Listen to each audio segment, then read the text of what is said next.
कैसे पता चलेगा कि हादसा कैसे और क्यों हुआ?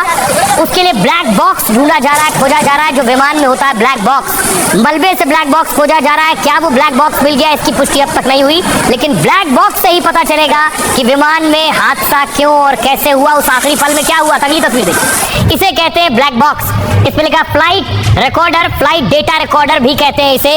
अब यही ब्लैक बॉक्स खोजा जा रहा है। क्या है ये ब्लैक बॉक्स, कैसे इसके बारे में जानकारी मिलेगी और कैसे पता चलेगा कि आखिर इसमें क्या है? विमान हादसे के बाद ब्लैक बॉक्स की तलाश होती है। इस बॉक्स की, ब्लैक बॉक्स ही हादसे की असली वजह बताता है कि हादसा हुआ कैसे। ये विमान की उड़ान संबंधी जानकारियां रिकॉर्ड करता है। ब्लैक बॉक्स को फ्लाइट डेटा रिकॉर्डर भी कहा जाता है और इसकी मजबूत बनावट इसे दुर्घटना में भी सुरक्षित रखती है। ब्लैक बॉक्स का निर्माण टाइटेनियम मेटल से किया जाता है। ये धमाके, दुर्घटना, आग लगने के दौरान भी सुरक्षित रहता है। आग और पानी में भी ये बॉक्स सुरक्षित रहता है।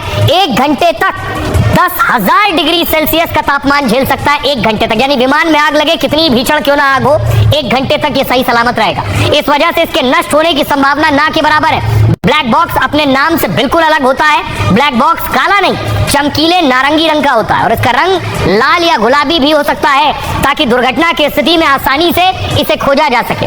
प्लेन के पिछले हिस्से में इसे सुरक्षित रखा जाता है। विमान यात्रा के दौरान ये पूरा डेटा अपने में जमा करता है। विमान दुर्घटना के दौरान क्या हुआ था, तकनीकी खराबी या मानवीय गलती से हादसा हुआ, इसके डेटा को देखने के बाद साफ समझा जा सकता है कि हर विमान में 2 डेटा रिकॉर्डर होते हैं, एक दूसरे से जुड़े होते हैं। ये प्लेन की रफ्तार, उसकी ऊंचाई, इंजन की स्थिति और फ्लाइट का रूट, फ्लाइट की हर गतिविधियों को ये रिकॉर्ड करता है। इसमें कॉकपिट वॉइस रिकॉर्डर भी होता है। कॉकपिट में पायलट और को पायलट क्या बातचीत कर रहे हैं वो भी इसमें रिकॉर्ड होती है। 1 महीने तक बिना लाइट के भी ये काम कर सकता है, यानी हादसे के बाद अगर ये नहीं मिल रहा है तो 1 महीने में भी खोज लिया जाएगा, तब भी पता चल जाएगा। सुनिए जरा, एक्स पायलट, पूर्व पायलट क्या कह रहे हैं।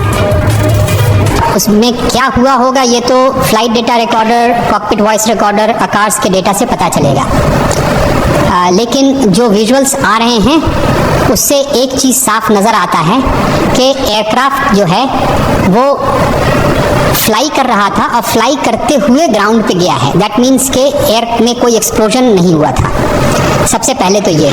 दूसरी चीज़ जो बहुत क्लियर है वो ये कि वेदर ऐसा हार्श वेदर नहीं था जो कि कंट्रीब्यूटरी फैक्टर हो सकता है। मृत्यु का आंकड़ा तो डीएनए परीक्षण और यात्रियों की पहचान के बाद ही अथॉरिटी अधिकृत रूप से घोषित करेगी, मगर जो यात्री बचा है उसको मैं मिलकर आया। घटना के तुरंत बाद गुजरात सरकार ने बहुत त्वरा से डिजास्टर मैनेजमेंट की सारी इकाइयों को अलर्ट करते हुए, चाहे हेल्थ डिपार्टमेंट हो, चाहे फायर ब्रिगेड हो, चाहे पुलिस विभाग हो, भारत सरकार की भी सीएपीएफ को संपर्क कर सभी ने एक साथ मिलकर राहत और बचाव का कार्य चालू किया। मगर 1.25 लाख लीटर ईंधन जो विमान के अंदर ही था और लगभग गर्मी, तापमान इतना ऊंचा हो गया कि किसी को बचाने की मौका ही नहीं मिला।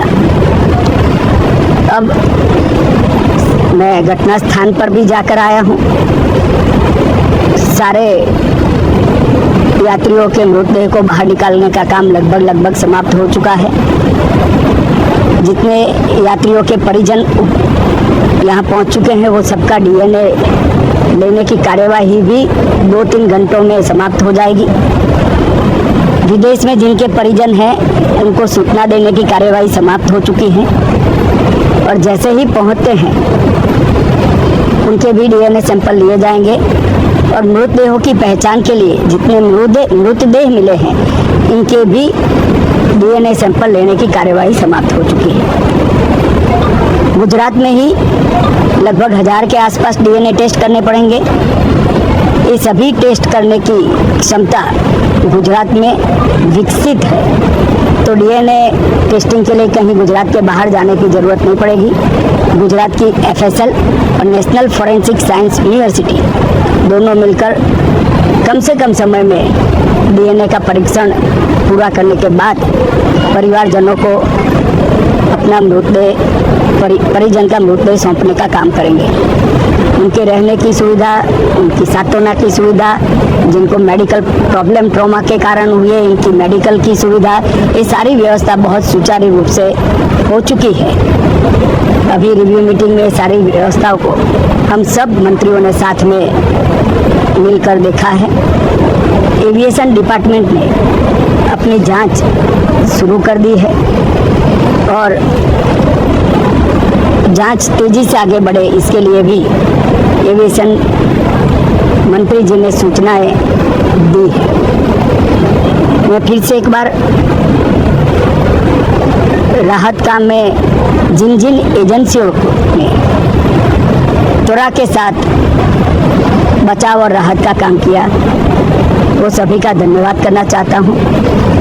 और फिर से एक बार जिन्होंने अपने परिजनों को गंवाया है, हताहत हुए हैं, वो सभी को मनपूर्वक संवेदनाएं व्यक्त करता हूं। मैं एक बात ज़रूर कहना चाहता हूं कि ये एक्सीडेंट है, एक्सीडेंट को कोई रोक नहीं सकता,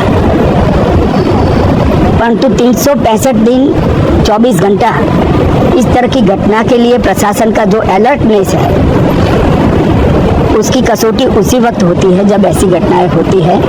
और आज गुजरात के डिजास्टर मैनेजमेंट की तैयारियों का एक प्रकार से दुर्भाग्यपूर्ण तरीके से मगर कसौटी हुआ और बहुत त्वरा के साथ यहाँ पर काम किया गया, वो पूरे देश के मीडिया के सामने और परिजनों के सामने भी आया है।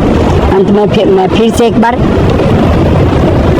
सम्माननीय प्रधानमंत्री नरेंद्र मोदी जी की ओर से, भारत सरकार और गुजरात सरकार की ओर से सभी हताहत लोगों के परिजनों के प्रति गहरी संवेदना व्यक्त करता हूं।